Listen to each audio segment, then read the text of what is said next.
pada tarikh 27 Januari 632 Masih, iaitu 1394 tahun dari tarikh video ini dikeluarkan, telah berlaku satu gerhana matahari yang menurut rekod NASA telah melewati kawasan Jazirah Arab serta meliputi kawasan kota suci kedua umat Islam, Madinah Al-Munawwarah. Peristiwa gerhana matahari ini tidak syak lagi merupakan peristiwa gerhana matahari masyhur yang direkodkan di dalam korpus hadis dunia Islam, iaitu peristiwa gerhana matahari yang berlaku ketika kematian anak bongsu Nabi Muhammad sallallahu alaihi wasallam, iaitu Ibrahim. Peristiwa gerhana ini direkodkan oleh ramai sahabat seperti Jabir bin Abdullah, Al-Mughirah bin Syu'bah serta Abu Bakrah As-Saqafi dan ramai lagi yang lain. Tanpa ramai yang menyedari, peristiwa gerhana matahari ini sebenarnya secara tidak langsung telah membuktikan kenabian Nabi Muhammad sallallahu alaihi wasallam. Namun jangan salah faham, bukan fenomena gerhana itu yang membuktikan kenabian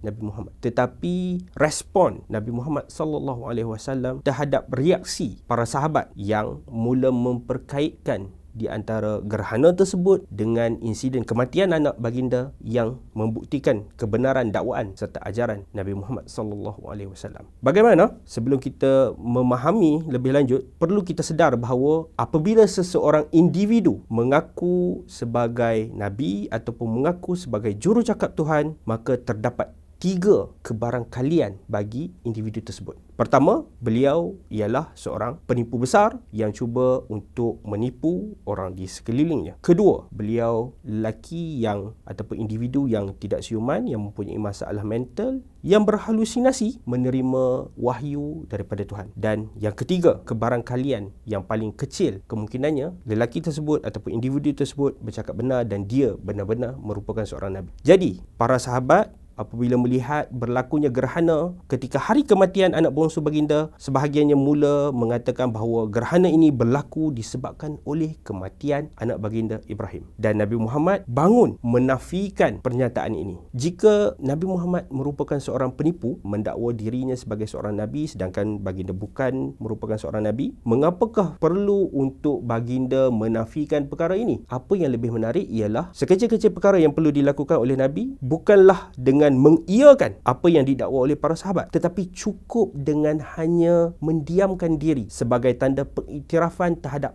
apa yang telah dikatakan oleh mereka. Tetapi tindakan Nabi Muhammad bangun, naik di atas mimbar dan menafikan perkaitan di antara gerhana ini dengan kematian anak baginda secara tidak langsung telah membuktikan secara yakin bahawa baginda bukan seorang penipu, kerana mana ada penipu yang akan melepaskan peluang keemasan seperti ini. Maka terbukti baginda bukan seorang penipu. Kedua, penafian yang dilakukan oleh Nabi Muhammad ini juga secara tidak langsung menunjukkan bahawa baginda adalah orang yang paling waras pada waktu tersebut. Sedangkan itu adalah waktu yang paling beremosi bagi baginda. Baginda baru sahaja kematian anak lelaki bongsu baginda dan berlaku gerhana, dan para sahabat mula bercakap tentang perkaitan di antara kedua-dua peristiwa ini. Bagaimana mungkin seorang lelaki yang mempunyai masalah mental, berhalusinasi, Tuhan melantiknya sebagai nabi, akan boleh bertindak sangat waras pada waktu tersebut dan bahkan menjadi orang yang paling waras menafikan sekeras-kerasnya bahawa kedua-dua insiden ini mempunyai berkaitan. Baginda menyatakan bahawa matahari dan bulan ialah 2 tanda daripada kekuasaan Allah Subhanahu Wa Taala dan mereka tidak gerhana kerana kehidupan ataupun kematian seseorang. Justru ini membuktikan secara yakin bahawa baginda bukan seorang orang gila ataupun seorang lelaki yang mempunyai masalah mental yang berhalusinasi mendapat wahyu daripada Tuhan.